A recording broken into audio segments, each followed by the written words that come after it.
Hi, I'm Chris. I'm a diversity program manager here at Google. Influencing is a huge component when it comes to program management. You might have an incredible idea about where you want a program or a project to go. And so once you have come up with all these creative ideas and you want to convince someone to sign off on it, you have to think about what's in it for them. What's the impact that this project or program is going to have on the business, on the consumer, what have you. And so once you're able to distill what that impact is going to be, you can really think about how you're going to frame the ask to that executive stakeholder, right? So influencing, everyone has the ability to do it. You've done it since you were a kid, whether it be trying to go out and play with your friends or get your favorite meal from the favorite restaurant that you have. You've always tried to influence someone to give you what you want, but you have to think about what the value is for them. So different when you're a kid, the value is only really for you. When I first came into my role as a diversity program manager, there were a set of programs that had been around for a number of years. And I came in, had a fresh set of eyes, and I recognized that there's a lot of redundancy with the programs that we had. What I did is I came in and I had to influence people that had been running those programs, that their programs were all very similar, and that if we all worked together, we'd be able to build just one program that solves all these needs.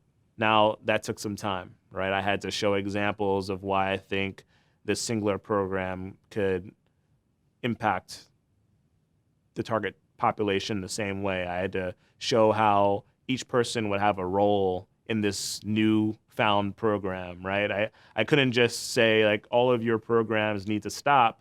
It was more so all your programs need to mature into this new identity. So it took some time. It really also took a lot of relationship massaging and maturing, because I was a new guy. So I had to come in and prove myself. The impact was shown pretty soon after because it was thought through well in advance. My advice is keep it simple. So you have all of the background information about why this is important, all the steps that it'll take to get there.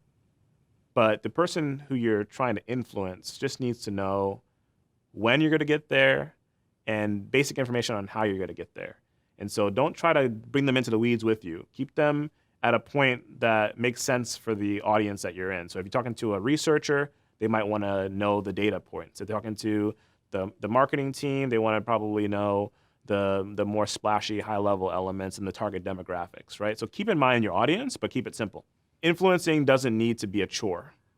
Once you've done the work, you should be excited to talk to someone about it. And so if you don't feel excited about the work that you're doing, I would take a step back and think about what it is that you are building, what it is that you're putting together. And if it doesn't excite you, it's not going to excite somebody else. Congratulations on finishing this video in the Google Project Management Certificate. Access the full learning experience, including job search help, and start to earn your official certificate by clicking on the icon. To view the next course in this video, click here and subscribe to our channel to learn more from Google Career Certificates.